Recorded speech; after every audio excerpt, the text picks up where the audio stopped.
Coming up on Cannabis Coast to Coast News with Alaina Pinto this week, it's official. Prohibitionist Terrence Cole has been approved to head up the DEA. Is rescheduling doomed? Plus, the DEA judge who stalled the rescheduling process, John Mulrooney, retires.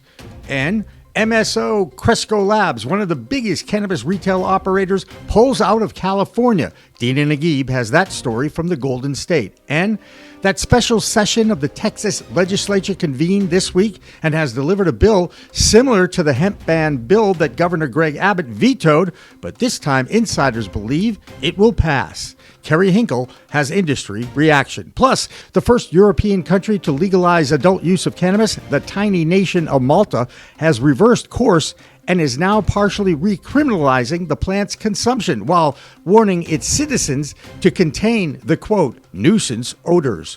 All that and state reports from coast to coast and our international reports on Cannabis Coast to Coast News with Alaina Pinto. Next.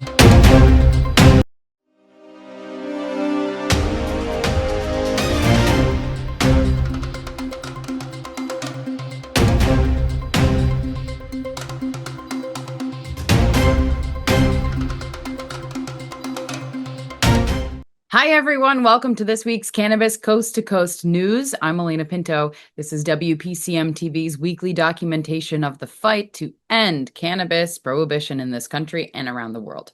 Another reminder to download our app in order to get first access to our show every week on Monday when we release. It's free, and if you scan the QR code, it will link to the App Store and Google Play. Our top story this week is the confirmation of Terrence Cole as the new head of the DEA. The outspoken prohibitionist earned that reputation when he was in Virginia as the Secretary of Public Safety. Our resident correspondent in Virginia is Joe Parsons, who shares the influence Cole had on that state and his impact on the veto governor, Glenn Youngkin. I'm Joe Parsons with the Virginia Cannabis Connection from Higher Education's Coffee Talk. Sponsored by 97.5 3WV and reporting for Cannabis Coast to Coast News. The Senate confirmed Terrence Cole, former Virginia Secretary of Public Safety, to the head of the DEA last week. Cole has said that rescheduling cannabis will be his top priority as DEA head. Well, now the time has come to see if that was just political smoke and mirrors, or will he indeed work to move cannabis off the Schedule I list, where it has been since 1970. Cole, a known prohibitionist, was one of the biggest factors in the delay of an adult use market in the Commonwealth, working alongside Governor Glenn Youngkin. So I'm a little skeptical. A Charlottesville man is in custody after a police bus seized over 6,000 fentanyl pills and a firearm in the Fifeville neighborhood. 23-year-old Jatavius Turner Jones was charged with possession with the intent to sell of the deadly narcotic. There is a recent rise in cannabis spiked with the drug, mostly coming from the unregulated illegal pop-up market that continues to plague the Commonwealth. While there isn't a clear connection that these pills were going to be used in cannabis, it is good that these pills were taken off the market before they could have wound up in the untested cannabis market. The operation was the work of the Virginia State Police and the 3A Task Force. The Charlottesville Police were not involved in this operation. So great job to the 3A Task Force and the State Police for getting these horrible pills off the market. This week on Coffee Talk, I had WPCM TV's very own Tina Tasaka on the show to discuss all the latest headlines in cannabis from the tribal nation. As always, Tina was an amazing interview and guest, and I'd like to thank her for being with Seth and myself this week. Catch the episode by going to www.3wv.com every Monday at 4:20 p.m. Well, that's going to do it for this week from Higher Education's Coffee Talk, sponsored by 97.5 3WV in Charlottesville, and reporting for Cannabis Coast to Coast News. I'm Joe Parsons. Until next time, stay lifted. In another development out of our nation's capital, the DEA Judge John Mulrooney, who was instrumental in the delay of the rescheduling efforts during the Biden administration, has retired. Advocates and policymakers are concerned with the depth of prohibitionists in key positions in the federal government as rescheduling of cannabis becomes more and more less likely to pass. Here's Andrew Behringer. I'm Andrew Behringer with the Washington, D.C. report for Cannabis Coast to Coast News. The Drug Enforcement Administration's Chief Administrative Law Judge, John Mulrooney II, recently announced that he will retire on August 1st, leaving the Biden administration's cannabis rescheduling proposal without a presiding judge and casting uncertainty over the future of how this may turn out. In a July 23rd notice, Mulrooney told designated hearing participants he will no longer have jurisdiction after his departure. His retirement leaves the DEA without any administrative law judge to oversee the high-profile proceedings or any other agency enforcement cases, as required by federal law. Now, the hearing examining a proposal to move cannabis from a Schedule 1 to a Schedule 3 under the Controlled Substance Act has been on hold since January 13th of this year, when Mulrooney granted an appeal amid allegations that the DEA staff had improperly communicated with anti-rescheduling groups. Although Mulrooney retained limited authority to handle procedural matters, no substantive progress has occurred in 6 months, partly due to lack of action of leadership by the DEA. That now changes with the confirmation of Terrence Cole as DEA Administrator on July 21st. Cole inherits the responsibility to move the process forward, including appointing a new judge or determining a new path for the stalled proceedings. During his confirmation hearings, Cole told lawmakers that rescheduling cannabis would be a top priority, but stopped short of communicating back about how he will do that. And remember, this all came back when the Joe Biden administration went through Health and Human Services to propose this rescheduling process.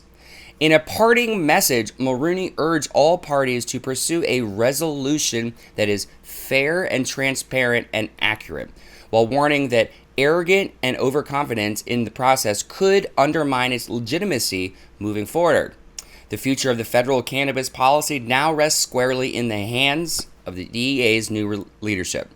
Well, that's the Washington, D.C. report. I'm Andrew Behringer, reporting for Cannabis Coast to Coast News. Also in Washington, D.C. this week, the executive director of the NCIA, Aaron Smith, has resigned.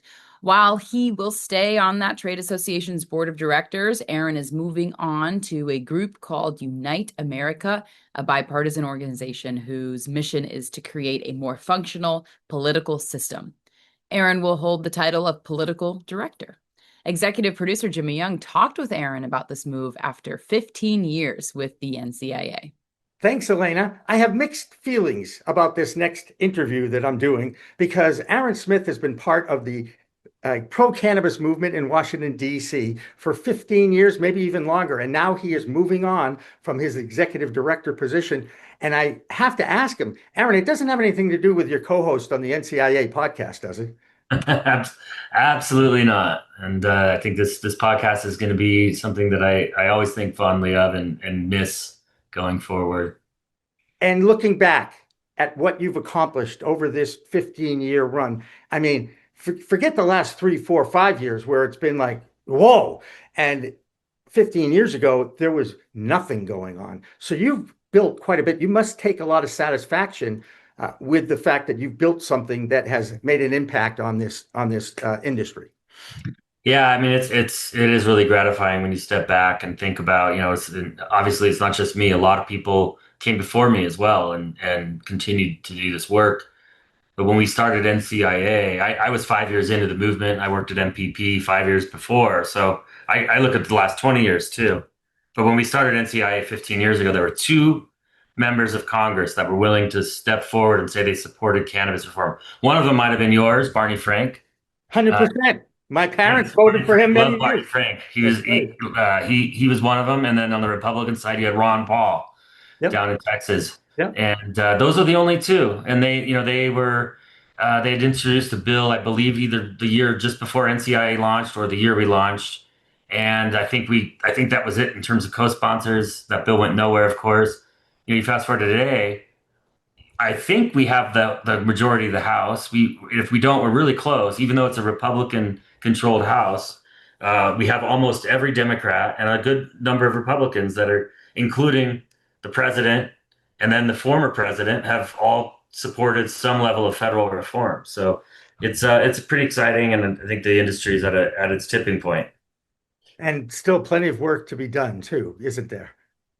A lot of work to be done, and we still need to see cannabis reform at the federal level before the industry really has the ability to fulfill its entire potential. We need to be able to see, things like normal pay, deductions on taxes, not to mention interstate commerce, international commerce. All of these things are really impeded right now because of federal law. And Congress, while we do have that support, we have 7 out of 10 Americans support federal reform. A good chunk of Congress, if not the majority of Congress, getting this issue up to the fore has been quite a challenge. But it's doable with continued work and investment.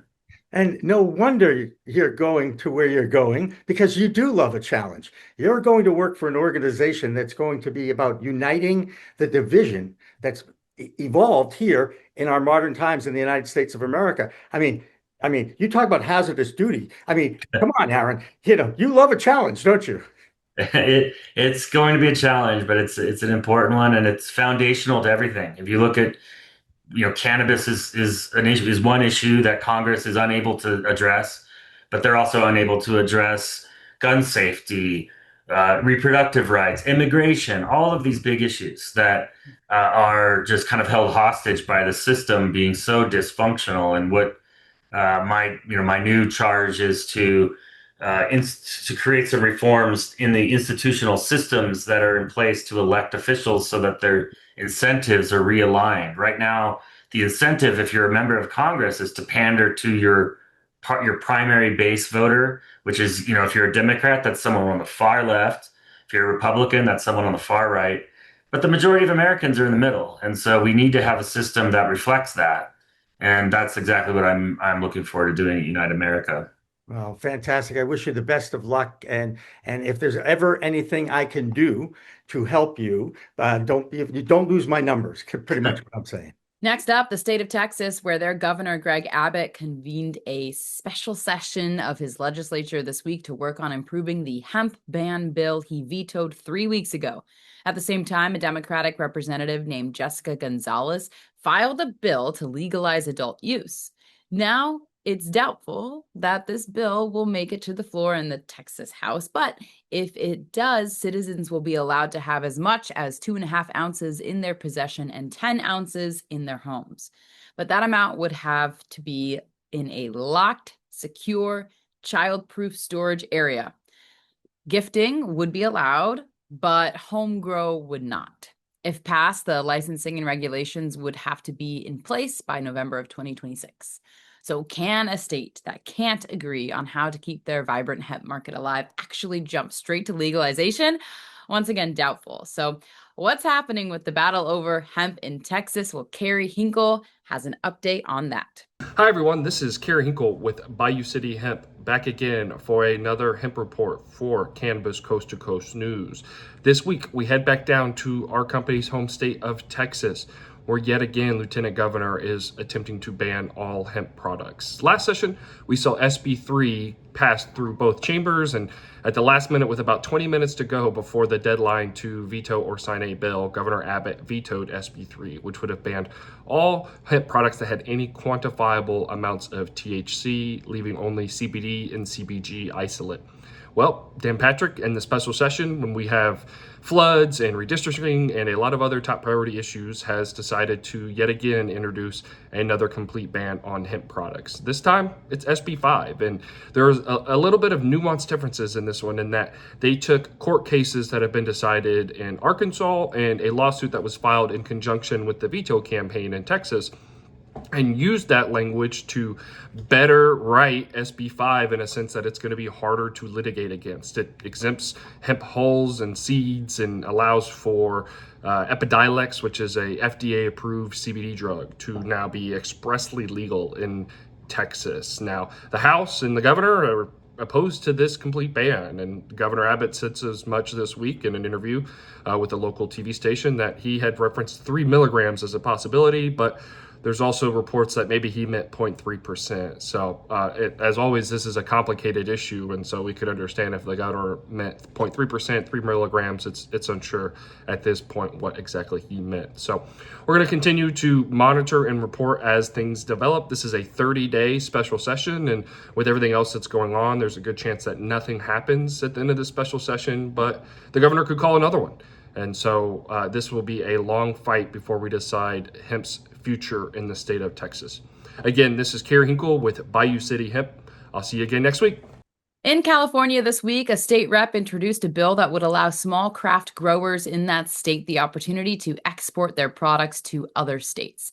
This is something that has a long way to go, considering cannabis is still a federally illegal product. Yet it could set a precedent for interstate commerce. Here's Dina Nagib. I'm Dina Nagib, Principal Consultant at Grass Goddess Consulting, here to give you the latest developments in California for Cannabis Coast to Coast News. Last week, Cresco Labs was in the news as the latest MSO to exit the California market. Cresco reportedly is in negotiations with prospective buyers who are interested in their California cultivation, manufacturing, and distribution operations. This move is similar to Curaleaf and Trulieve, who left the California market in 2023, demonstrating that the market hasn't gotten any better. In other news, there is a new bill proposed called the Small and Homestead Independent Producers Act, or SHIP Act. It was introduced by Representative Jared Huffman and would allow the state's smallest cannabis farmers to mail cannabis within the state. In addition, if cannabis were removed as a controlled substance at the federal level, it would also allow shipment to other states where cannabis is legal. To be eligible under the bill, the cultivator would need to have 1 acre or less of outdoor canopy, 22,000 square feet or less greenhouse canopy, or 5,000 square feet or less indoor canopy, and have gross annual revenue less than $5 million. This could offer a unique opportunity to smaller businesses that is desperately needed in the state. That's it for California news this week. I'm Dina Nagib with Grass Goddess Consulting for Cannabis Coast to Coast News. I'm Doug Miller from High on Wall Street with this week's Cannabis Stock Report for Cannabis Coast to Coast News. Cresco Labs, one of the country's largest cannabis MSOs, is officially leaving California. The Chicago-based company announced it's offloading its cultivation, manufacturing, and distribution operations in the Golden State, a move aimed at preserving cash as $400 million in debt looms in 2026. CEO Charlie Batchel called California the largest cannabis market in the world, but pointed to its structural issues, fragmented retail, price compression, and the persistent illicit market. He says the state simply doesn't offer sustainable profitability. Cresco's exit follows industry giants like Curaleaf and Trulieve, who also pulled out of California last year. Still, Cresco plans to keep its well-known FloraCal brand alive, selling it across the U.S., with cannabis sales dropping from $5.1 billion in 2023 to $4.6 billion in 2024, and excess tax jumping to 19%. California's crown as cannabis king is starting to slip. Cresco stock, once trading at $15 in 2021, is now hovering around 68 cents. So let's see how the stock chart looks. It's curling up, as most cannabis stocks have been, and they are looking good. So watch for any pullback and be sure to trade smart and lock in those profits. And that's this week's Cannabis Stock Report. Reporting for Cannabis Coast to Coast News, I'm Doug Miller. Last week, we reported on the suspension of the license of Alexachrome Analytical Labs in New York after 3 recalls of their tested product in the last 6 weeks. And now that lab has ceased operations and closed. The New York State Office of Cannabis Management isn't sure if they will be pursuing more fines against the lab that had passed cannabis with mold and banned pesticides.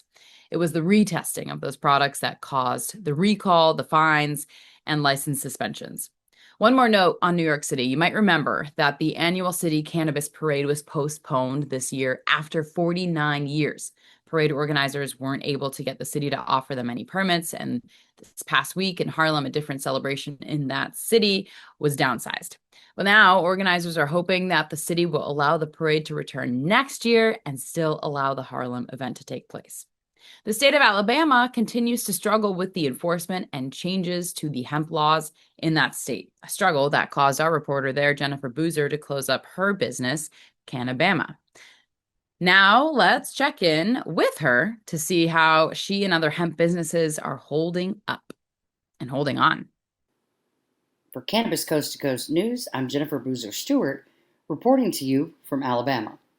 The Alabama Cannabis Coalition, after 13 years, decided to perform the laborious task to vet all Alabama candidates for the 2026 midterm election to determine who the anti-prohibitionist candidates are and endorse their campaigns.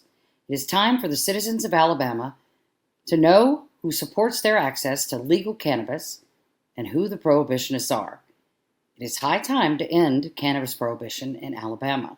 Informed voters will determine our success. That was a quote from Marty Schupper, founder and president of the Alabama Cannabis Coalition. They have been working hard to contact and vet all of the candidates from the governor's office down to local mayoral races.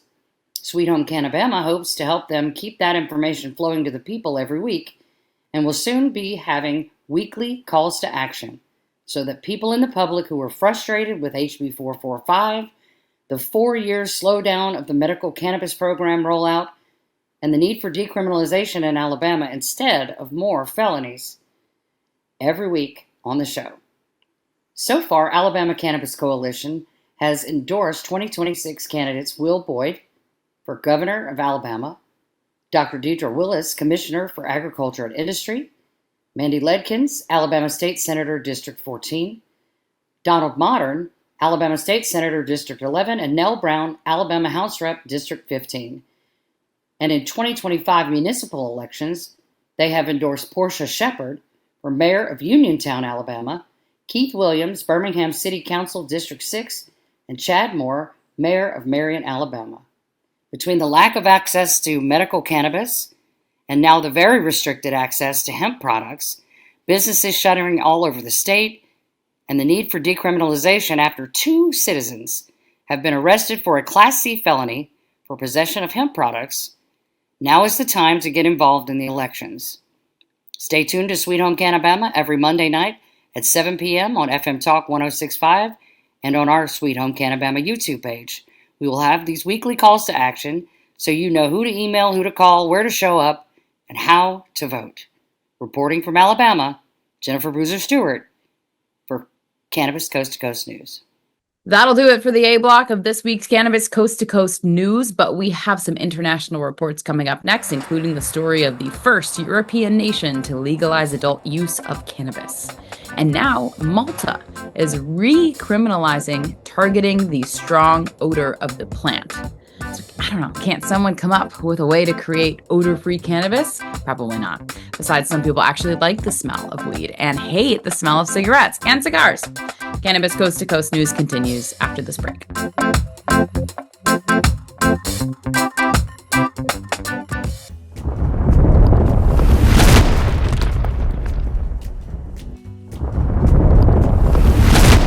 Accounting Buds has grown into Buds Group, the same award-winning quality, now with more service offerings. Buds Group, your best buds in the biz.